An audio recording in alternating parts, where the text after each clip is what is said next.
is identity, and identity has these variations on the theme.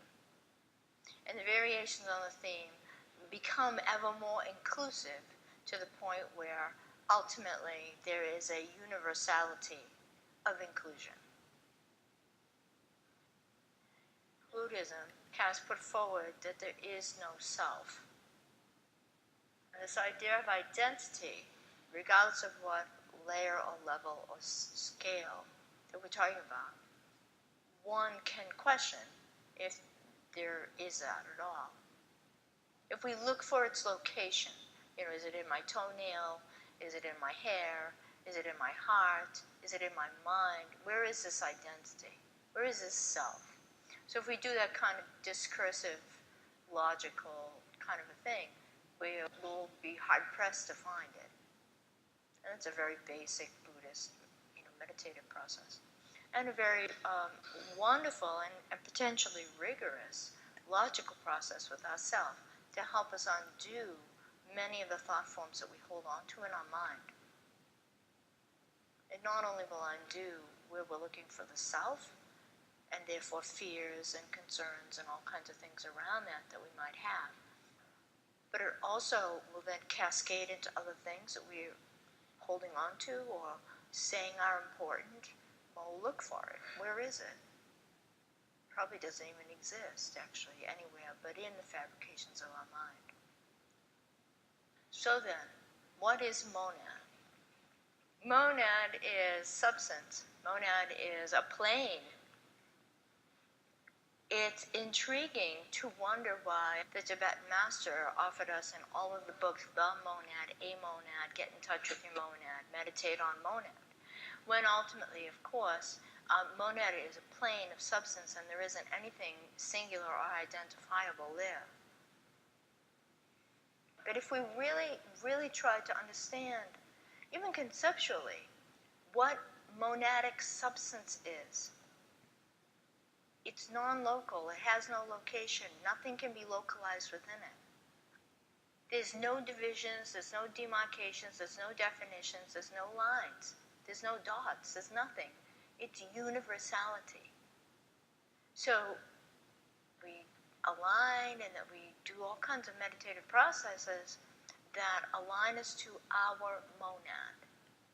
That only is going to work from the bottom up because we're putting something there that actually isn't there. We're putting a location and we're putting a dot, we're putting a sense of self there. Very high and regal sense of self. But we're putting something there with our mind.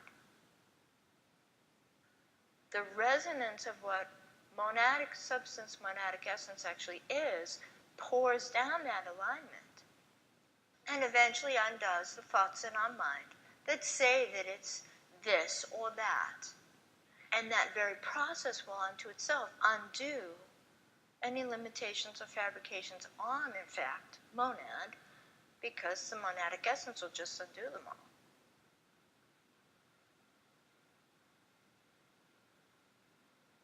Soul in its majesty, soul in its glory. It is not just a higher, more refined personality. Here it is the fires of consciousness, the fires of awareness, the fires of purpose as they permeate form. This is soul, capital S. The fires of consciousness, fires of awareness, fire as light, and fire as it permeates form. That's what awareness is. That's what consciousness is. It is fire permeating form in a self-recognized way. Soul, lowercase s. How many of you are familiar with the term jiva? J-I-V-A, Sanskrit. So jiva, very simply, or soul, lowercase s, is an incarnating soul. Capital S doesn't do that until it's got adequate instrument.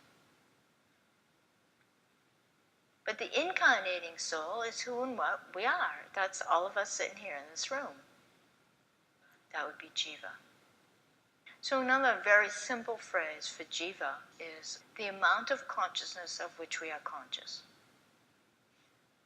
So it's the constant relativity of our growth process, of our development, of our becoming.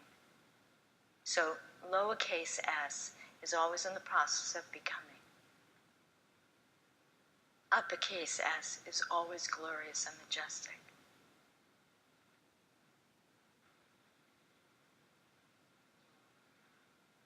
A human being as a being of fire, we are comprised of various layers of fire and the way that those present themselves, their abilities, their capacities.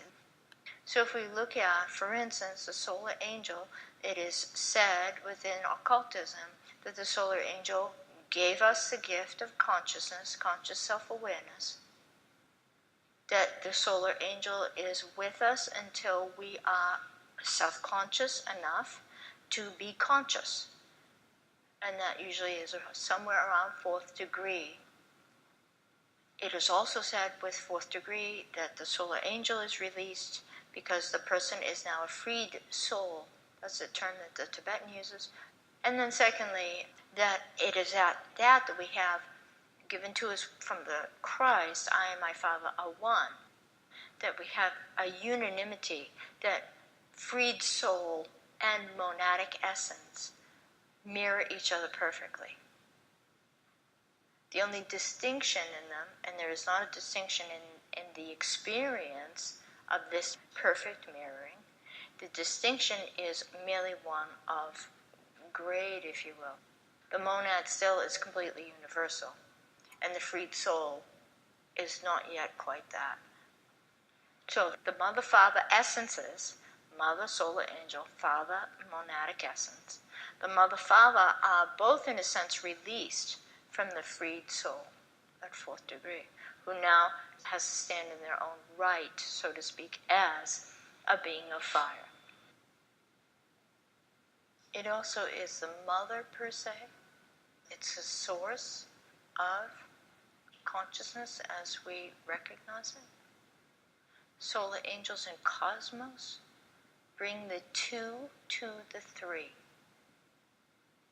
They are the second aspect, and they bring the second aspect of consciousness or awareness to all form. Third aspect. They are the 2.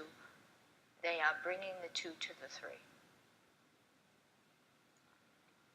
So it is suggested that they impregnate matter with the capacity to be self-revealing. In other words, then, they impregnate anything, everything, with the capacity of self, of mirror.